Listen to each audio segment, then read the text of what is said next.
Welcome to Kannan info Tamil.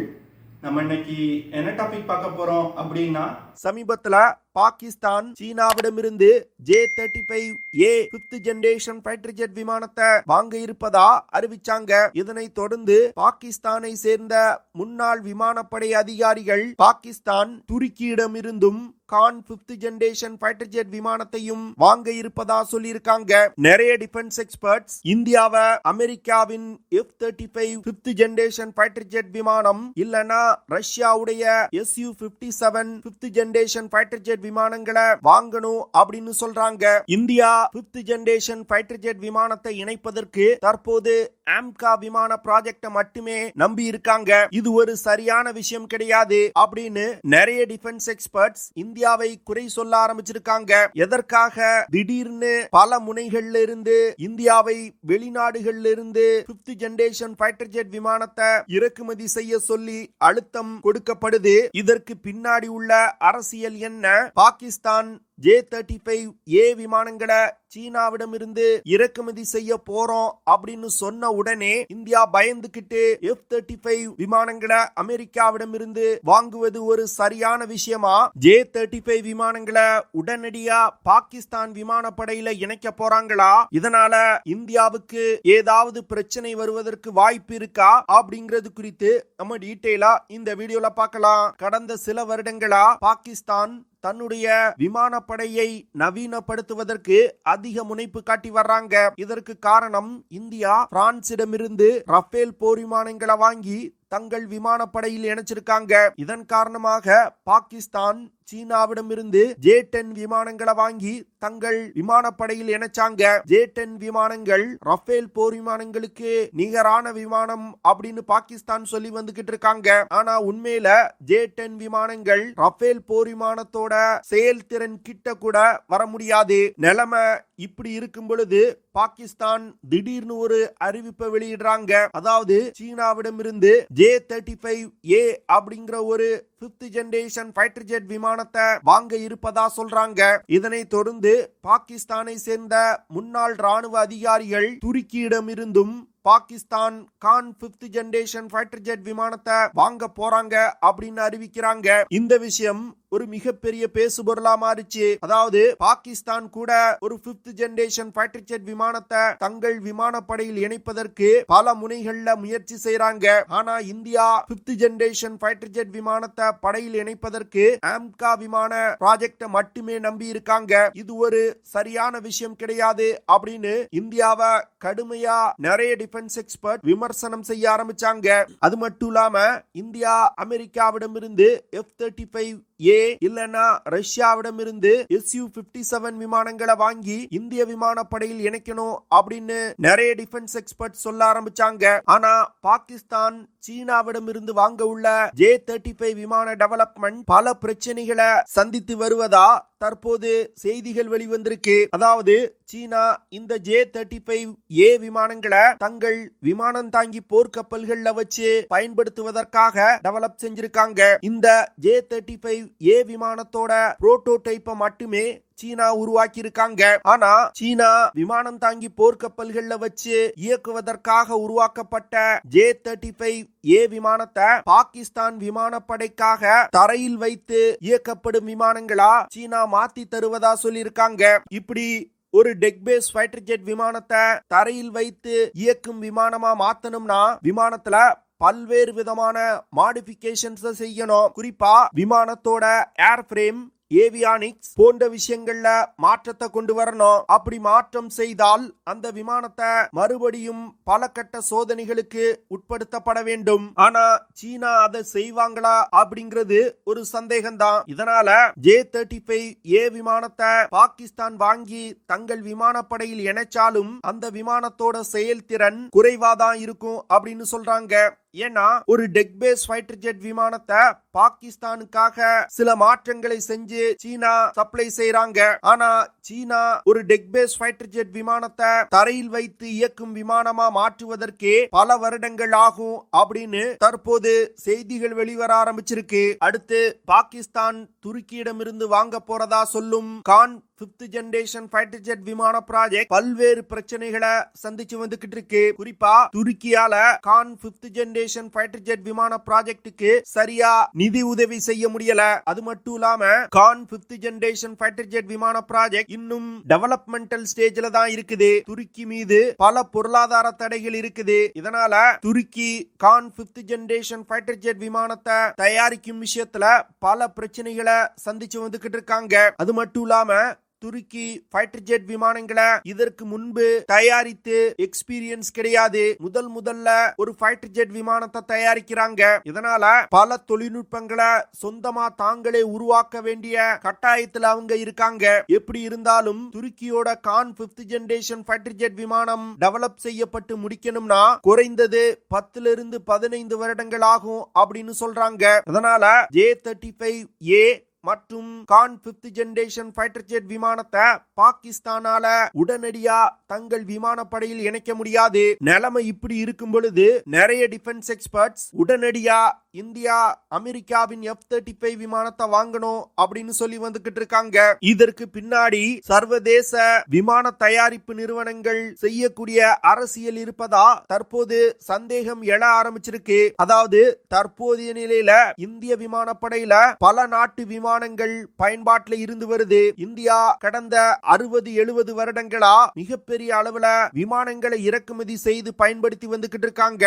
இப்போ India AMCA விமானத்தை ரொம்ப முனைப்போடு டெவலப் செய்து வர்றதுனால வரும் காலத்துல ஒரு 5th ஜெனரேஷன் ஃபைட்டர் ஜெட் விமானத்தை தயாரித்து இந்திய விமானப்படையில இந்தியாவால இணைக்க முடியும். அப்படி இணைச்சா இந்தியா வெளிநாடுகள்ல இருந்து ஃபைட்டர் ஜெட் விமானங்களை இறக்குமதி செய்யாது. அதனால சர்வதேச விமான தயாரிப்பு நிறுவனங்களுக்கு ஒரு மிகப்பெரிய மார்க்கெட்டே இல்லாம போயிரும். இந்த விஷயத்தை தவிர்ப்பதற்கு தான் 5th ஜெனரேஷன் ஃபைட்டர் ஜெட் விமானத்துல இந்தியா ஆம்கா விமான ப்ராஜெக்ட நம்பி இருக்கும் விஷயத்தை கடுமையா விமர்சிக்கிறாங்க. பாகிஸ்தான ஒரு கருவியா பயன்படுத்தி கொண்டு இந்தியாவை மிரட்டி தங்களோட விமானங்களை வாங்க வச்சிடலாம் அப்படின்னு சில நாடுகள் நினைப்பதா நான் நினைக்கிறேன். அது மட்டும் இல்லாம என்னதான் இந்தியா அமெரிக்காவின் F-35A விமானங்களை வாங்கி இந்திய விமானப்படையில இணைச்சாலும் பல பிரச்சனைகளை இந்தியா சந்திக்க வேண்டியது இருக்கும். அதாவது F-35 விமானங்கள் NATO நாடுகளோட பயன்பாட்டிற்காக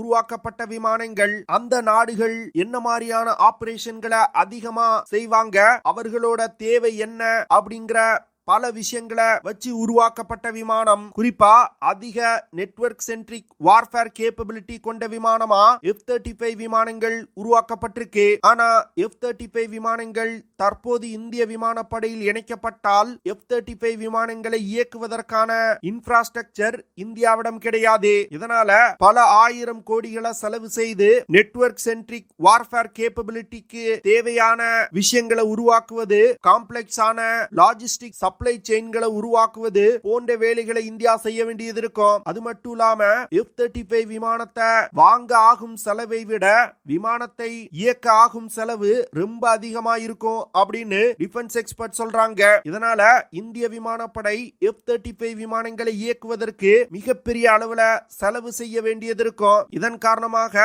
பல முக்கியமான டிஃபென்ஸ் ப்ராஜெக்டுக்கு தேவையான நிதியை F-35 விமானங்களை இயக்குவதற்கு இந்திய விமானப்படை செலவு செய்ய வேண்டியது இருக்கும். அடுத்து ரஷ்யாவுடைய Su-57 விமானத்தை எடுத்துக்கிட்டீங்கன்னா ஒரு நல்ல விமானம் தான், அதிக மனூரிங் கேப்பபிலிட்டி கொண்டது. ஆனா அந்த விமானத்திலையும் பல பிரச்சனைகள் இருக்குது. இதன் காரணமாக தான் ரஷ்யா இன்னும் அந்த விமானத்தை முழு அளவுல தங்கள் விமானப்படையில் இணைக்கல. அது மட்டும் இல்லாம Su-57 விமானங்களை தயாரிப்பதற்கான சப்ளை செயின் ரொம்ப குறைவா இருக்குது. விமானத்தோட ஸ்டெல்த் கேப்பபிலிட்டியும் இன்னும் ப்ரூவ் செய்யப்படல. இந்தியா Su-57 விமானங்களை வாங்கினாங்கன்னா தற்போது நிலவக்கூடிய ஜியோபொலிட்டிக்கல் சிச்சுவேஷன் காரணமா பல பிரச்சனைகளை சந்திக்க வேண்டியது இருக்கும். அதாவது ரஷ்யாவால Su-57 விமானங்களை குறித்த நேரத்துல இந்தியாவுக்கு சப்ளை செய்ய முடியாம போகலாம். ஏன்னா ரஷ்யா பல பொருளாதார தடைகளை சந்திச்சு வந்துகிட்டு இருக்காங்க. ஆனா இந்தியா சொந்தமா டெவலப் செய்து வரும் ஆம்கா விமானங்களை எடுத்துக்கிட்டீங்கன்னா இந்திய விமானப்படையோட தேவைகளை மனதில் வைத்து இந்த விமானம் டெவலப் செய்யப்பட்டு வந்துகிட்டு இருக்கு. பல அதிநவீன தொழில்நுட்பங்கள் ஆம்கா விமானத்துல இந்தியா இணைப்பதற்கு முயற்சி செய்து வந்துகிட்டு இருக்காங்க. ஆம்கா விமானத்திற்கு தேவையான பல சப்சிஸ்டங்களை இந்தியா ஏற்கனவே டெவலப் செஞ்சுட்டாங்க. அதனால இந்தியாவால ஆம்கா விமானங்களை அதிவேகமா டெவலப் செய்ய முடியும். ஆம்கா விமானத்துல AI அசிஸ்டட் சிஸ்டம், அதிநவீன ஏவியானிக்ஸ், சூப்பர் க்ரூஸ் கேப்பபிலிட்டி போன்ற பல்வேறு விதமான 5th ஜெனரேஷன் ஃபைட்டர் ஜெட் விமானங்களுக்கே உரித்தான கேப்பபிலிட்டிஸ் ஆம்கா விமானத்துல இருக்க போகுது. ஆம்கா விமானம் 17.6 மீட்டர் நீளமும் 11.13 மீட்டர் விங் ஸ்பேனும் கொண்டது. இந்த விமானத்தினால அதிகபட்சமா 27,000 கிலோகிராம் எடையை சுமந்து கொண்டு பறக்க முடியும். ஆம்கா விமானங்கள்னால 6.5 டன் எடை கொண்ட ஆயுதங்களை சுமந்து சென்று தாக்குதல் நடத்த முடியும். ஆம்கா விமானங்கள்னால 2600 கிலோமீட்டர் பெர் ஹார் வேகத்துல பறக்க முடியும். இந்த விமானங்கள்னால அதிகபட்சமா 5324 கிலோமீட்டர் தூரம் வரைக்கும் பறக்க முடியும். ஆம்கா விமானத்துல அதிநவீன ஸ்டெல்த் தொழில்நுட்பம் இணைக்கப்பட்டிருக்கு. இதனால எந்த ஒரு ரடார் சிஸ்டத்தினாலும் ஆம்கா விமானங்களை கண்டுபிடிக்க முடியாது. இந்த விமானத்துல விமானத்தோட ஸ்டெல்த் கேப்பபிலிட்டியை அதிகப்படுத்துவதற்கு இன்டர்னல் வெப்பன் பே தொழில்நுட்பம் பயன்படுத்தப்பட உள்ளது. இதனால ஆம்கா விமானத்துல எடுத்து செல்லப்படும் ஆயுதங்கள் விமானத்தோட உள்புறத்துல சேமிச்சு வைக்க முடியும். அது மட்டும் இல்லாம ஆம்கா விமானத்துல பயன்படுத்தப்படும் 90% ஆயுதங்கள் இந்தியாவிலே தயாரிக்கப்படும் ஆயுதங்களா இருக்க போகுது. குறிப்பா சொல்லணும்னா Astra IR, Astra MK1, MK2 மற்றும் MK3 ஏர் டு ஏர் மிசைல்கள் இந்த விமானத்துல இணைக்கப்பட உள்ளது. அடுத்து பிரம்மோஸ் NG, சாண்ட், ருத்ரம் 1 போன்ற ஏர் டு கிரவுண்ட் மிசைல்களும் இந்த விமானத்துல இணைக்கப்பட உள்ளது. DRDO நிறுவனத்தால் உருவாக்கப்பட்ட smart anti airfield weapon, DRDO glide bomb போன்ற பிரிசிஷன் கைடட் யூனிட் இந்த விமானத்துல இணைக்கப்பட உள்ளது. ஆம்கா விமானத்துல இந்தியா சொந்தமா உள்நாட்டிலே டெவலப் செஞ்சிருக்க உத்தம் AESA ரடார் சிஸ்டம் இணைக்கப்பட உள்ளது. இதனால அதிக தூரத்துல உள்ள ஏரியல் டார்கெட்டுகளை கூட இந்த ரடார் சிஸ்டத்தினால கண்டுபிடிக்க முடியும். பாகிஸ்தான் சீனாவின் J-35A மற்றும் துருக்கியோட Kaan 5th generation fighter jet விமானங்களை வாங்குவது இந்தியாவுக்கு உடனடியா ஒரு அச்சுறுத்தல் கிடையாது. ஆனா தற்போது நிறைய டிஃபென்ஸ் எக்ஸ்பர்ட்ஸ் இந்தியாவுக்கு இந்த விஷயம் ஒரு உடனடியா மிகப்பெரிய அச்சுறுத்தல் அப்படிங்கிற லெவலுக்கு பேசி வந்துகிட்டு இருக்காங்க. ஆனா என்ன பொறுத்த மட்டில் இந்திய விமானப்படையில தற்போது இருக்கக்கூடிய ரஃபேல் மற்றும் Su-30 MKI போர் விமானங்களை வச்சு இந்தியாவால பாகிஸ்தான் விமானப்படைய ஓட விரட்ட முடியும். இந்திய விமானப்படை தற்போது பாகிஸ்தான் விமானப்படையை விட வலிமையா இருக்கும் விஷயத்தை பொறுத்து கொள்ள முடியாம பாகிஸ்தான் இது போன்ற விஷயங்களை பேசி வந்துகிட்டு இருக்காங்க. நாங்க ஃபியூச்சர்ல J-35 விமானங்களை இணைச்சோம்னா இந்திய விமானப்படையை விட வலிமை ஆயிருவோம் அப்படின்னு சொல்லி வந்துகிட்டு இருக்காங்க. இந்த விஷயத்தை இந்தியா பெரிதுபடுத்தாம ஆம்கா விமானங்களை டெவலப் செய்யும் விஷயத்துல அதிக கவனம் செலுத்தணும். இப்ப இந்தியா ஒரு 5th ஜெனரேஷன் ஃபைட்டர் ஜெட் விமானத்தை தயாரிப்பதில் இருந்து பின்வாங்கினாங்கன்னா இனி எப்பொழுதுமே இந்தியாவால சொந்தமா விமானங்களை உள்நாட்டிலே தயாரிக்க முடியாது. நீங்க என்ன நினைக்கிறீங்க? இந்தியா ஆம்கா விமானங்களை உள்நாட்டுல டெவலப் செய்யறதுல கவனம் செலுத்தணுமா, இல்ல அமெரிக்காவுடைய F-35 விமானங்களை வாங்கி படையில் இணைக்கணுமா அப்படிங்கறத கமெண்ட் பண்ணுங்க. ஓகே ஃப்ரெண்ட்ஸ், நம்ம வீடியோவோட நிறைவு பகுதிக்கு வந்துட்டோம். இதெல்லாம் தான் நான் உங்ககிட்ட ஷேர் பண்ணணும் அப்படின்னு நினைச்ச விஷயங்கள். ஐ ஹோப் நான் ஷேர் பண்ண விஷயங்கள் உங்களுக்கு பிடிச்சிருக்கும்னு நினைக்கிறேன். அப்படி பிடிச்சிருந்துச்சுன்னா ஷேர் பண்ணுங்க, லைக் பண்ணுங்க, கமெண்ட் பண்ணுங்க, மறக்காம நம்ம சேனலுக்கு சப்ஸ்கிரைப் பண்ணுங்க. See you in the next video. Jai Hind.